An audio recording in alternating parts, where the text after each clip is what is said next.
C'est une vraie saloperie d'histoire.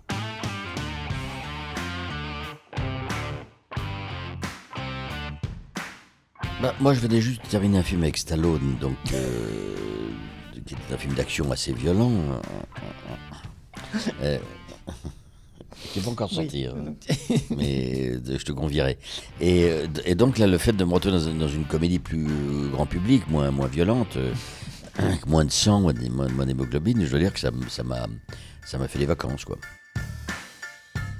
Non, mais avec les enfants, en fait, moi je vois pas trop de différence parce que on a mis des semaines à les trouver. Je cherchais des salmums, qui est un grand caractère. On m'a même dit ne prends pas celui-là, il va être horrible sur le plateau. J'ai dit mais c'est exactement ce que je lui demande. Non, ils étaient comme Christian en fait, ils avaient envie de faire qu'une prise parce qu'après ça les ennuie.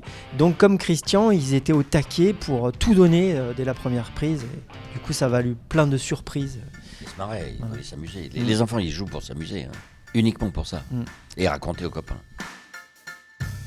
Enfin, moi je me suis régalé avec Isabelle Nanty dans des improvisations quand on mange la soupe, c'est très marrant. Mais c'est très amusant d'être à Bruges et de faire tomber ma partenaire dans l'eau. C'est très amusant d'être avec le chien dans la voiture. C'est marrant d'être dans un... Enfin bon, après, je ne vais pas citer tout le film parce que sinon c'est pas bien, mais voilà. Ouais, on s'amusait tous les jours, il y avait quelque chose, c'est clair. Mario Bros m'a fait marrer aussi. Voilà, il y a de la parodie. C'est sûr que de voir Christian dialoguer avec un chien, improviser avec lui, c'était pas commun, quoi. Avec une grande chouette, là, comment on appelle ça, un grand-duc.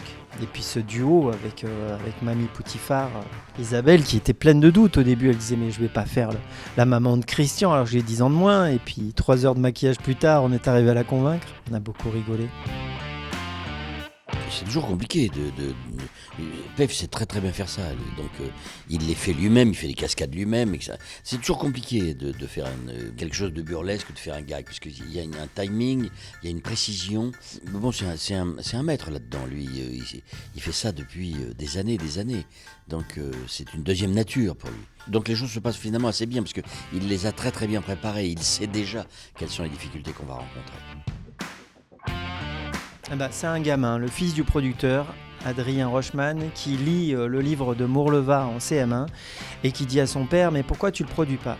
Donc Romain m'appelle, me confie le livre et j'y découvre ce personnage hors du commun, instituteur qui part à la retraite et qui vit encore chez sa maman et dont le seul objectif est de se venger. Il est déterminé et ça fait 20 ans qu'il en a souffert et voilà, il va massacrer ses gosses. Je trouvais ça génial.